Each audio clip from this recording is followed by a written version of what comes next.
은혜로우신 주님, 나의 노래 되신 주님을 찬양케 하시니 감사합니다.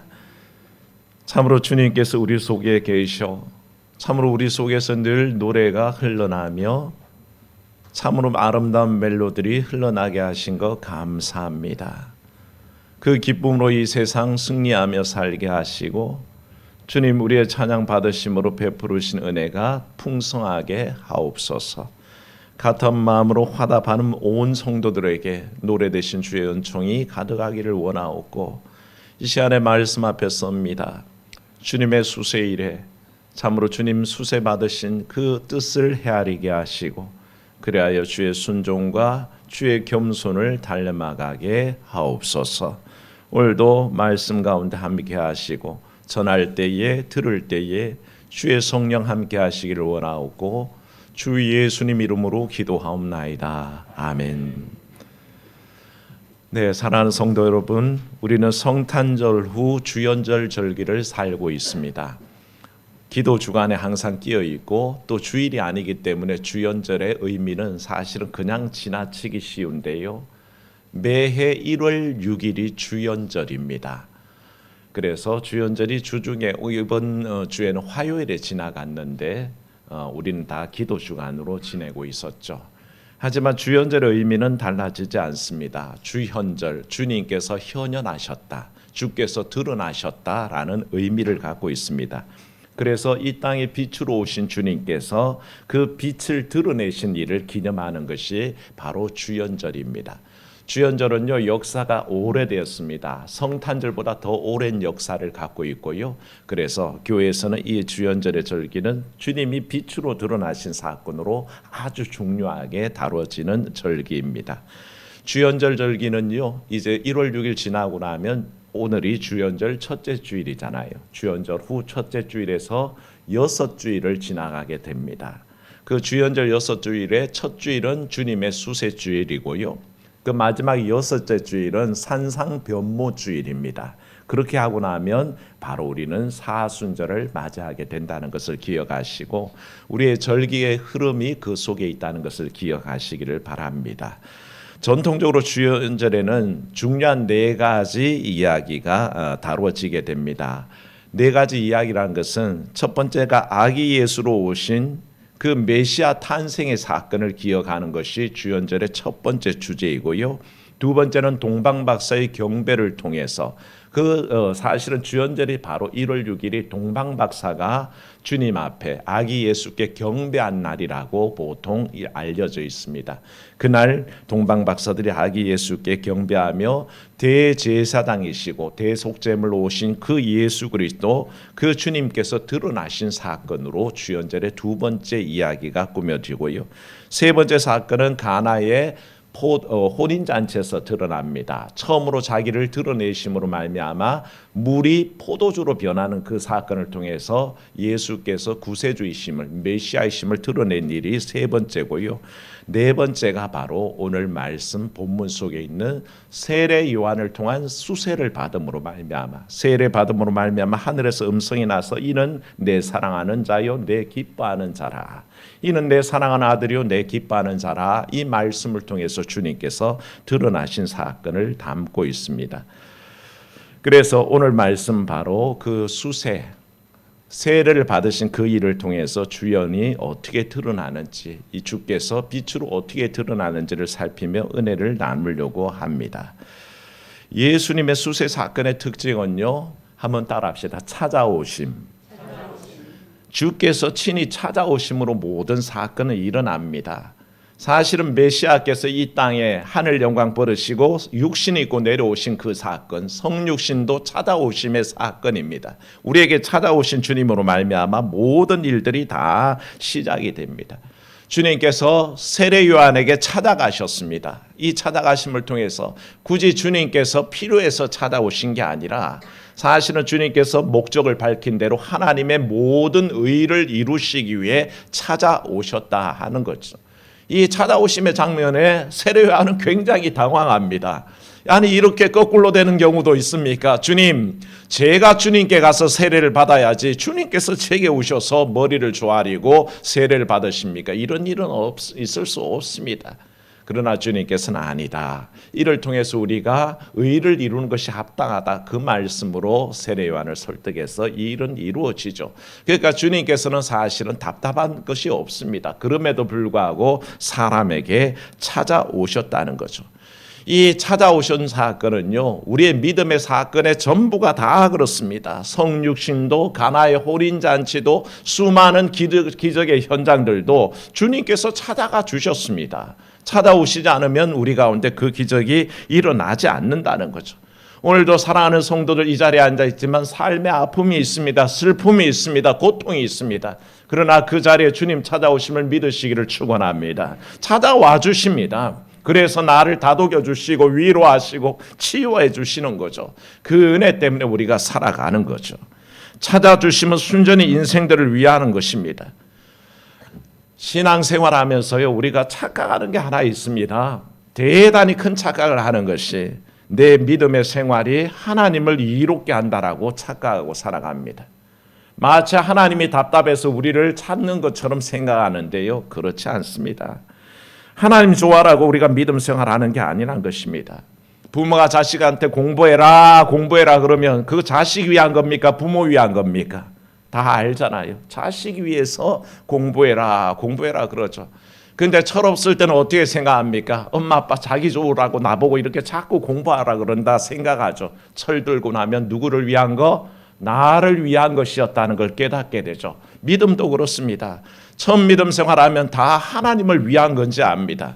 내가 교회 가면 하나님이 좋을 거야. 내가 뭘 하면 하나님이 좋을 거야 라고 생각하고 있지만 사실은 그렇지 않고요. 하나님께서 우리를 위해서 베풀어 주시는 사건들이 바로 우리의 신앙의 사건이라는 거죠. 하나님 베푸신 규례도 마찬가지입니다. 출애굽기 35장 2절을 보면요, 너희가 엿새 동안은 일하고 일곱째 날은 너희를 위한 거룩한 날이니, 안식일조차도 누구를 위한 거? 하나님을 위한 게 아니라 너희를 위한 거. 그 날을 통해서 복 주시고 그 날을 통해서 은혜 베푸시고 예배하신 한량없는 복을 허락하신다는 거죠. 그래서 하나님께서는 일곱째 날을 예배하시고 이 날은 너희를 위해 거룩한 날이다, 그렇게 말씀하시죠. 착각하면 안 됩니다. 오늘날 주일이 누구를 위한 거? 하나님을 위한 거예요? 아니요. 하나님께서 우리를 위해서 베풀어 주신 날입니다. 수고하고 무거운 짐진 자들아 다 내게로 오라. 내가 너희를 쉬게 하리라. 이 주일에 여러분 가운데 안식이 있기를 축원합니다. 마음의 평안을 누리고요, 기쁨을 누리는 날이 이 날인 거죠. 하나님을 위한 날이라고 착각하지 마십시오. 나를 위한 날입니다. 예배하셔서 베푸르시는 애가 충만하다는 거죠. 베드로전서 1장 12절로 보면요, 이 섬긴 바가 자기를 위한 것이 아니요 너희를 위한 것임이 계시로 알게 되었으니 라고 그렇게 쓰고 있습니다.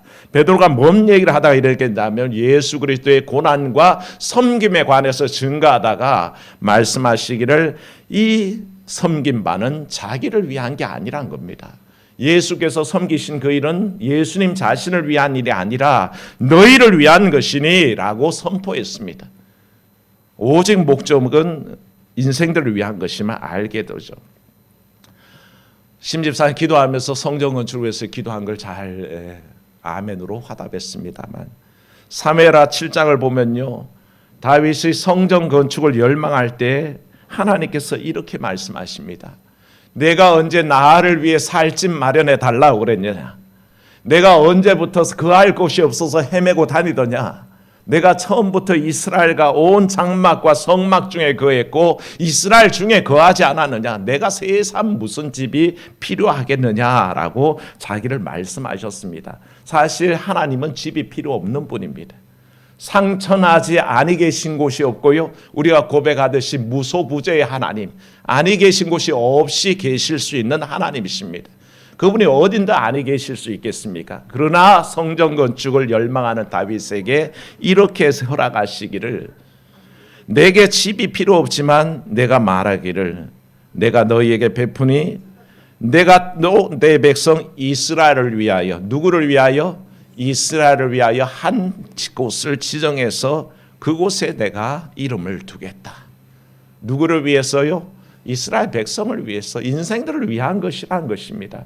하나님이 집이 없어서 성전을 원하는 것이 아니고 하나님께서 거할 곳이 없어서 성전 마련해 주기를 원하시는 건 아니라는 것입니다. 단지 인생들이 찾아 나와서 거기에서 예배하고 제사 드리고 복을 누리라고 하나님께서 그것을 허락해 주셨다는 것입니다. 그 중요한 의미 속에 이렇게 얘기하십니다.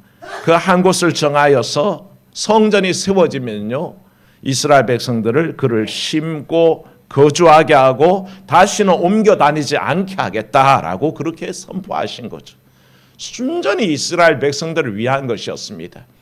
예루살렘 성전을 만든 다음에 그곳에 나와서 제사하고 예배하고 그래서 하늘에서 내리는 복을 마음껏 누리라는 것입니다. 그게 바로 하나님께서 원하시는 것이었죠. 하나님 원치 않으시나 필요가 없으시나 이스라엘 백성을 위한 건데 사람들은 자꾸 착각한다는 거죠. 하나님 위해 성전 건축한다고 생각했더니 알고 봤더니 하나님 백성을 위한 겁니다. 오히려 하나님은 거꾸로 말씀하고 계시는 거죠. 성전 중심으로 정착하고 성전 중심으로 생활하고 그래서 하나님의 베푸시는 은혜와 그 놀라운 축복을 누리라. 그게 하나님의 뜻이었습니다. 심지어 레위기를 보면요, 레위기 27장까지 얼마나 많은 규례들이 있습니까? 이번 성경 통독하시면서 레위기만 오면 답답하잖아요. 벌써 웬 예배가 이렇게 많을까, 웬 제사가 이렇게 많을까, 번제, 속건제, 속죄제, 화목제, 이 소제, 그 부분을 보면 복잡하기도 합니다. 야, 이 복잡한 절차를 통해서 하나님을 섬겨야 하나 싶을 때 하나님께서요, 레위기 27장 마지막 절에 이 모든 규례의 의미를 딱 밝혀놓으시는데 이 복잡한 절차들이 하나님을 위해서가 아닙니다. 나중에 27장 가서 한번 다시 그 부분을 보십시오. 그게 명백하게 모세를 통하여 시내산에서 이스라엘 자손을 위하여라고 기록되어 있습니다. 그 모든 기록이 누구를 위한 것이라고요? 이스라엘 백성을 위한 것이라는 거죠. 하나님을 위해서 주신 규례가 아니란 것입니다. 그 수많은 번제와 화목제와 속죄제와 속건제와 소제를 드림으로 말미암아 누가 복을 누립니까? 이스라엘 백성이 복을 누리는 거죠. 하나님이 그 기름 때문에 굶주려 계신 분입니까? 하나님께서 그 모든 올려드리는 흠양하는 제사 때문에 배부를 분이십니까? 그렇지는 않습니다. 하나님은 그것을 통해서 기뻐 받으시고 그냥 그 갑절의 복을 내려주시려고 그와 같은 규례를 주신 거죠. 그러니 우리의 신앙의 생활의 모든 목표는 어디다? 하나님을 영화롭게 하나 하나님께서는 그것을 우리에게 복 주시는 도구로 쓰신다는 거죠. 믿으시기를 축원합니다. 우리를 위한 겁니다. 내 믿음 생활은 나를 위한 것입니다. 하나님을 영화롭게 하나 하나님께서는 그것을 통해서 우리에게 복을 허락하시는 분인 거죠. 하나님의 행하심은 다 그렇게 인생들을 향해 있습니다. 예수께서 찾아주심도 역시 인생들을 위한 것입니다. 주님은 죄가 없으시기 때문에 세례를 받으실 이유는 없었습니다. 요한의 세례는 회개의 세례였습니다. 회개를 선포하고 물로 씻음으로 말미암아 모든 죄를 사하는 그 회개의 세례 속에 주님께서 죄가 없으신데도 나오셨습니다. 그러니까 세례 요한이 당황하는 거죠. 주님, 이런 법은 없습니다. 제가 주님께 세례 받아야지 주님 왜 제게 세례를 받으시겠습니까? 라고 했을 때 주님께서 얘기하십니다. 우리가 이같이 행해서 모든 의를 행하는 것이 마땅하다. 뭘 이룬다고요? 모든 의를 이룬다 그랬습니다. 그럼 이 모든 의가 뭘까요? 다른 본문에서는 하나님의 의라고 얘기하고요. 이 하나님의 의가 뭔지를 알면 우리는 이 말씀의 뜻을 이해할 수가 있습니다. 하나님의 의라는 것은 다른 구절에도 많이 나오는데 특별히 바울이 제일 많이 사용했던 본문입니다.